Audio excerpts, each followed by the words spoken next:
Well, thank you so much, Michael. Thanks for that awesome presentation about what we've been doing in the leadership team.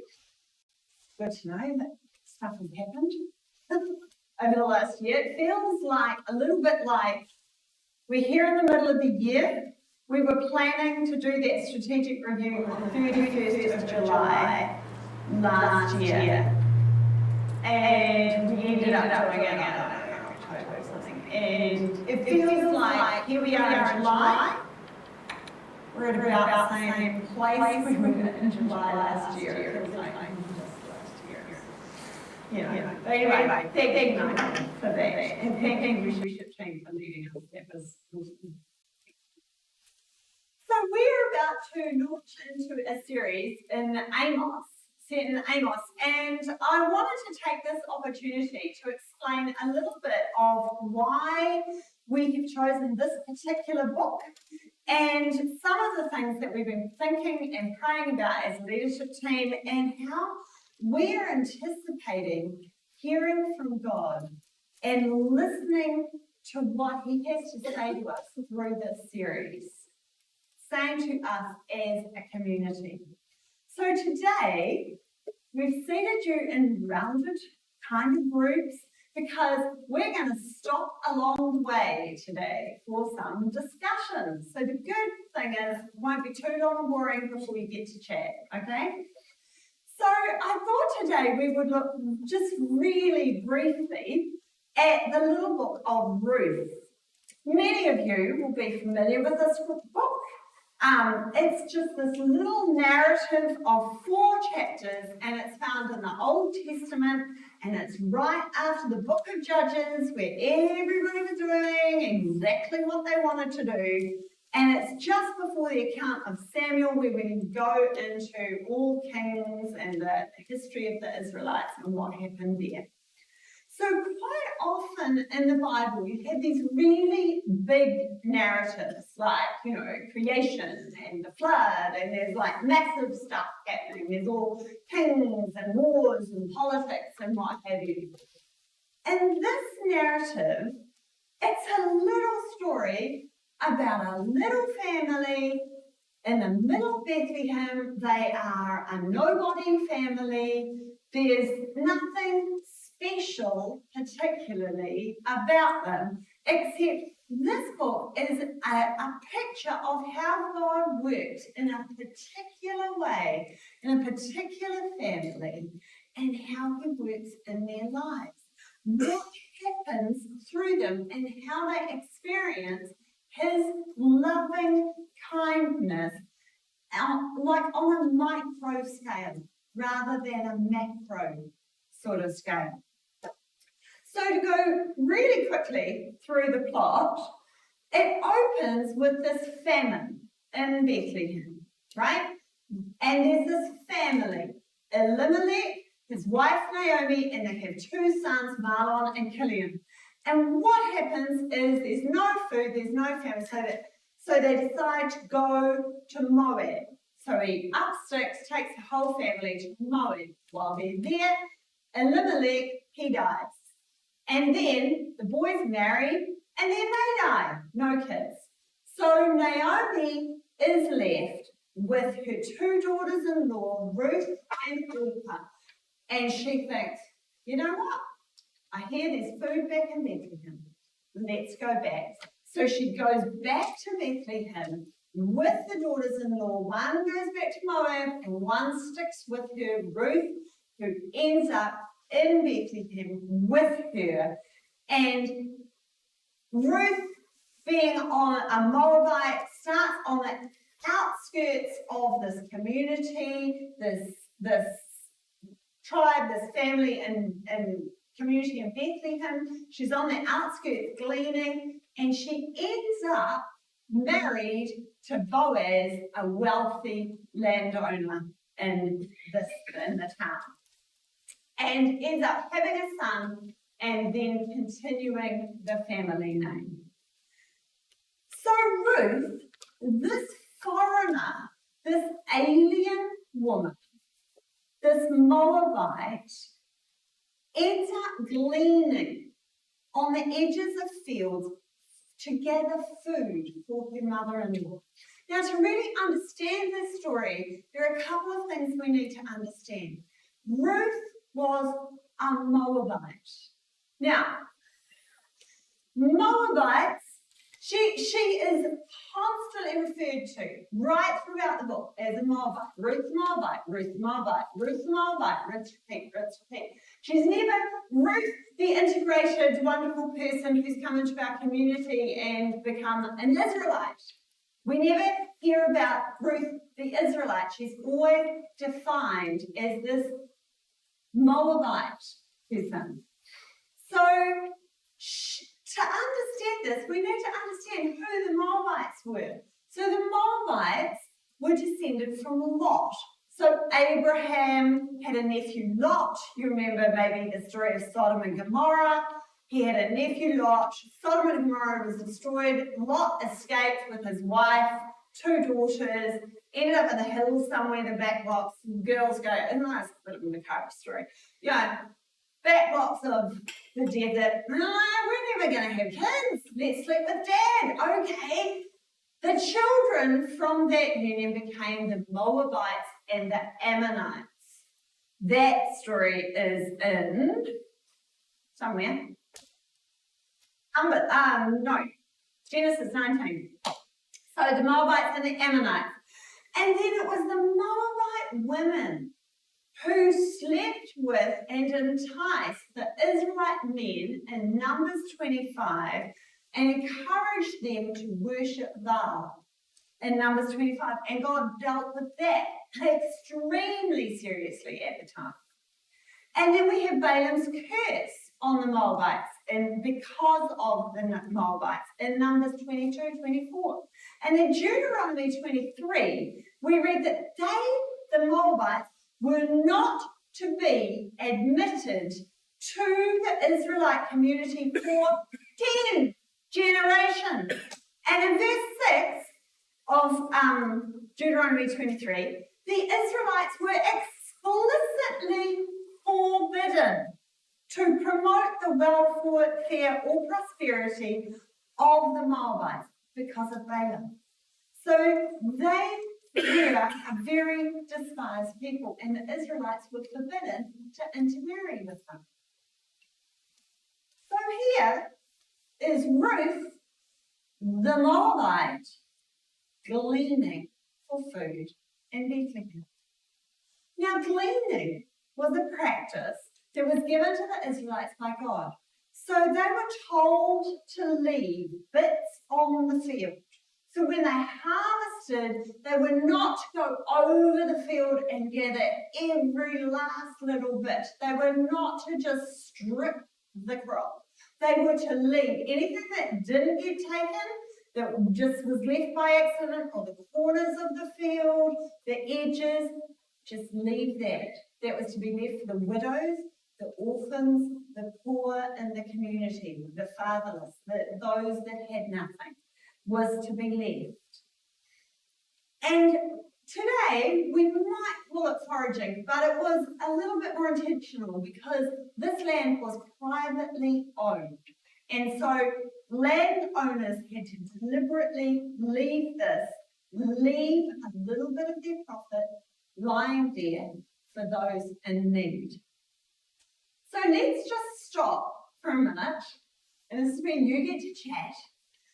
And what we want to think about is 2 things. Thinking about Ruth as a foreigner, as an alien in the Israelite community. Who are the foreigners in our community? So who, not necessarily race, but who are the people who would struggle to come into this community? Who are the people who might feel different or isolated or find what we do here a bit off? Like, who would that be? Who would struggle the most? That's one question. And then the second question is, what might the modern equivalent of gleaning be? So, if the Israelites were told to leave bits on the field, What might that look like in our society today? To leave or to give or to leave remainder somehow for people in our community. So that's what you were discussing, and you have 4 minutes. There will be a timer on the screen. Have a chat about it.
Maybe we'll just carry on, and there's going to be another opportunity, and we can see if any further answers come. Okay, so Ruth gleans, and she works for her and Naomi's food, and she works really hard, but God is also at work in this, because she ends up in the field of Boaz, who is extremely kind to her, very generous, in fact. So let's read from chapter 2, verses 5 to 13. Boaz asked the overseer of his harvesters, "Who does that young woman belong to?" The overseer replied, "She is the Moabite who came back from Moab with Naomi." She said, "Please let me glean and gather among the sheaves behind the harvesters." She came to the field and has remained here from morning till now, except for a short rest in the shelter. So Boaz said to Ruth, "My daughter, listen to me. Don't go and glean in another field, and don't go away from here. Stay here with the women who work for me. Watch the field where the men are harvesting and follow along after the women. I have told the men not to lay a hand on you. And whenever you're thirsty, go and get a drink from the water jars and then fill." At this, she bowed down with her face to the ground. She asked him, "Why have I found such favour in your eyes that you notice me, a foreigner?" And Boaz replied, "I've been told all about what you've done for your mother-in-law since the death of your husband, how you left your father and mother and your homeland and came to live with the people you did not know. May the Lord repay you for what you have done. May you be richly rewarded by the Lord, the God of Israel, under whose wings you come to take refuge. May I continue to find favour in your eyes, my Lord," she said. "You have put me at ease by speaking kindly to your servant, though I do not even have the standing of one who serves." One of the major themes in this book is the loving kindness, or the hesed of God. Naomi first uses it in chapter 1, verse 8, when she talks about the girls, her daughters-in-law, showing kindness to her. And she uses this word hesed. Now, this word has quite a unique meaning. It's often translated loving kindness, but it has more of an active meaning to it. It's almost like do good faith. The emotional feeling, "Oh, I love my dog." It's more, I love my dog, and because I love my dog, I feed my dog, I walk my dog, I look after my dog, so it implies action. The love that you have isn't just left on the floor, but it motivates you to act. So in Micah 6, verse 8, the Israelites are told to do justly, to love mercy, and to walk humbly with God. And here, the same word hesed is translated as mercy, and it's connected to justice and humility, implying that hesed will go beyond just meeting the requirement of justice.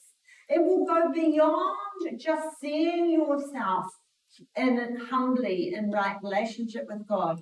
Hesed is the grace that is not limited by obligation, but it gives way more than is required.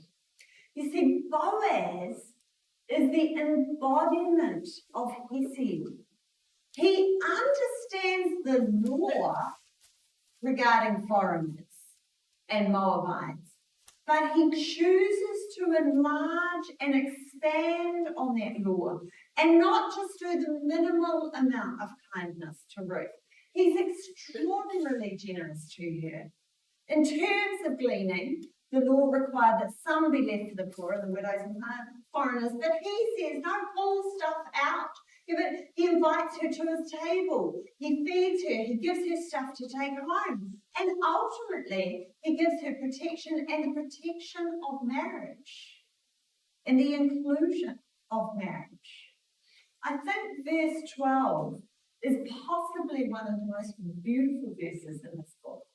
Boaz, who clearly has this broad, inclusive faith, he recognizes the refuge that Yahweh offers. And he acknowledges that this refuge is open to all. Everyone can come and shelter under the wings of Yahweh.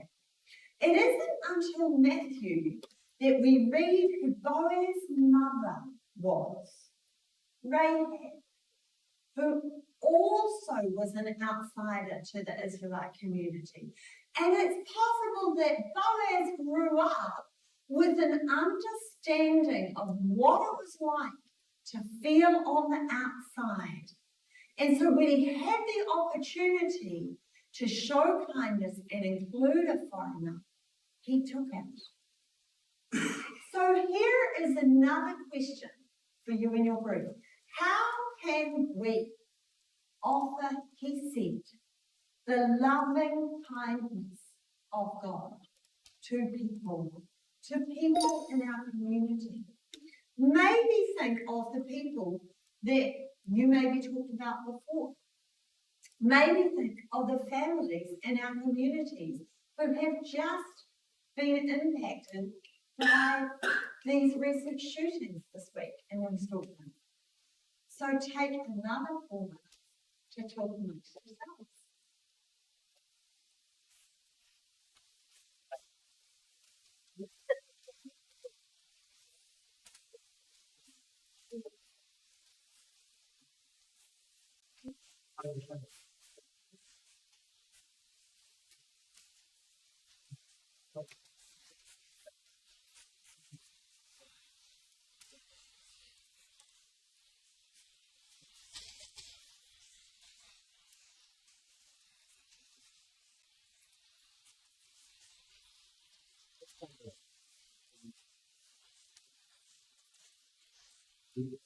Did you want some? No, they thought they did.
other groups talked about. But when you break this story down, there are some things that are uncomfortable in it. There are some things, there's a level of discomfort here that is not really talked about in the book. But if we think humanly speaking, and some of you perhaps have touched on it, there could have been some incredibly awkward and difficult moments for Ruth. Going to a foreign country, a different culture, a different language, different history, it's not always easy to accept and to adapt to that. And many of you have actually done this, travelled to or lived in another culture, and you know firsthand how difficult that is. And those of us who haven't, you don't have to think very hard to know that that would be hard. But this is something that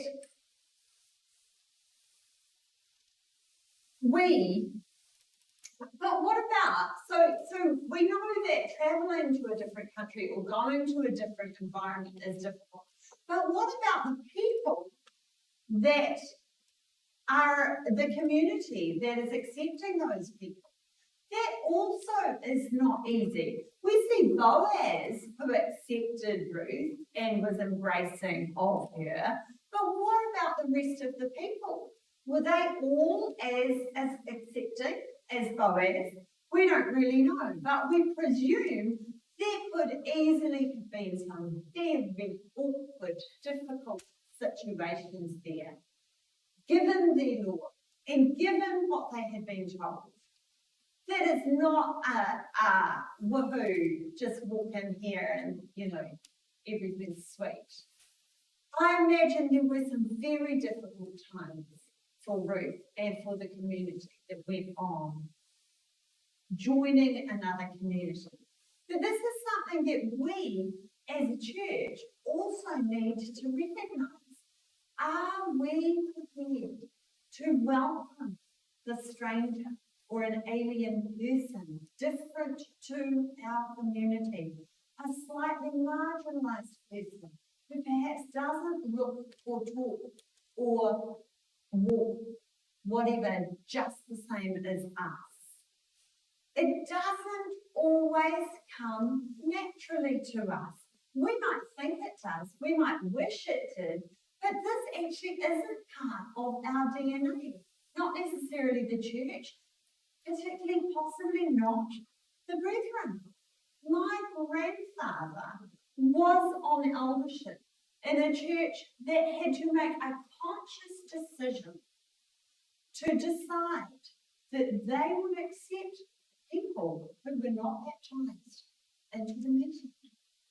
And that enabled my aunt to come to church. And that meant that church was not exclusive. That wasn't that long ago. And I really hope and really think we have moved on. But in our DNA, there is a reticence and a reluctance and a resistance to actual inclusion. We think that sometimes coming here is all about worship and doing it in a particular way and getting in a holy huddle.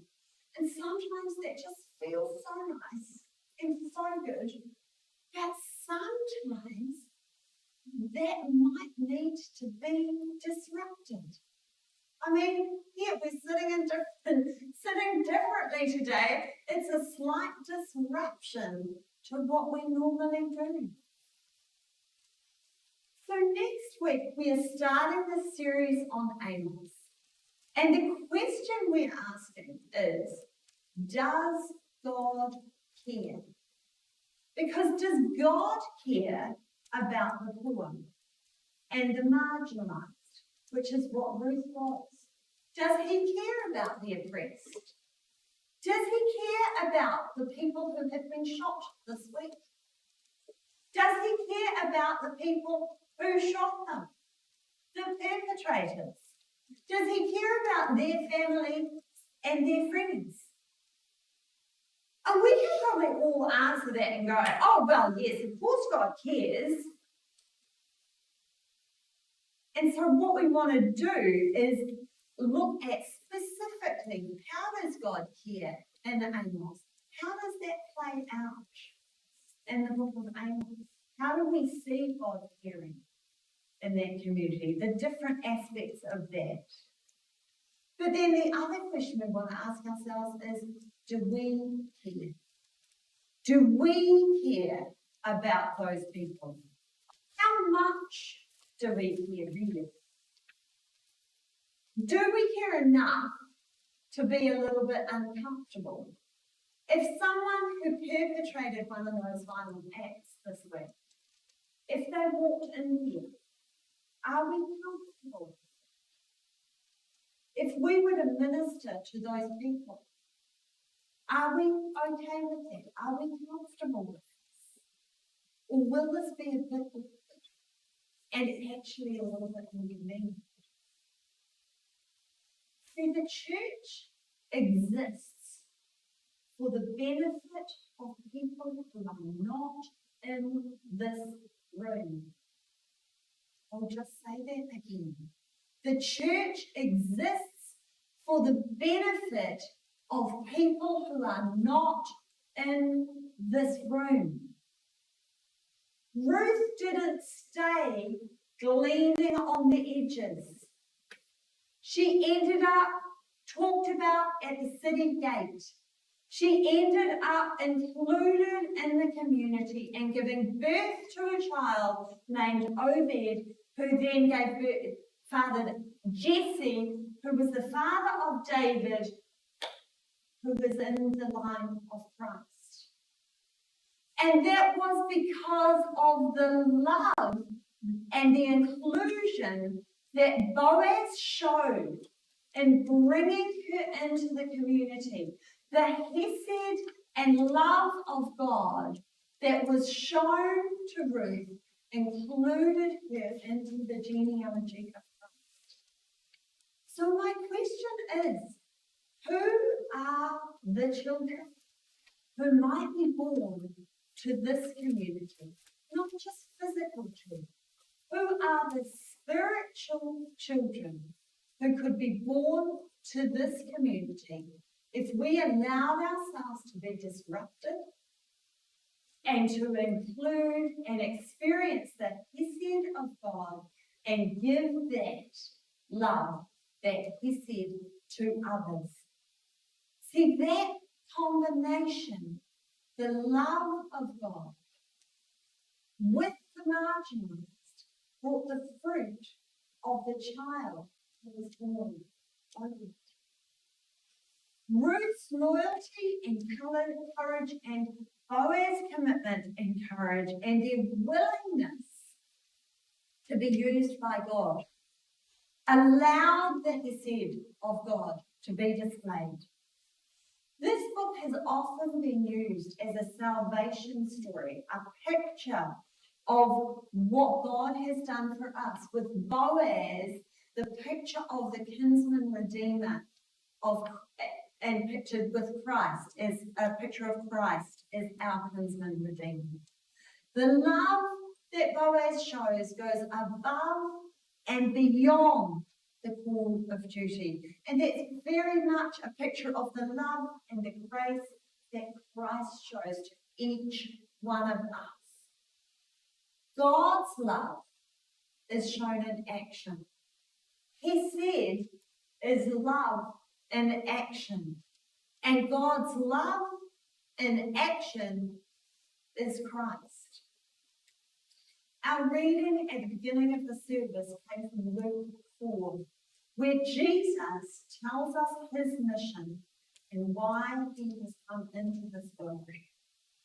And as the hands and feet of Christ in the world, as the church, we are the embodiment of him as well. Then this too is our mission, to release the captives, to help people to see and to know the good news of Christ. I'd love to finish just slightly differently this morning. So I'd love in our groups for us to pray together for opportunities to reach into our communities with the love, the hesed of God. I'd love for us as a community to pray for those who mourn. We have had 3 shootings in our immediate neighbourhood this week. Let's pray for those who mourn and who grieve right now. I'd love for us to pray for those who do not know the enormous, remarkable freedom of a life in Christ and then of risen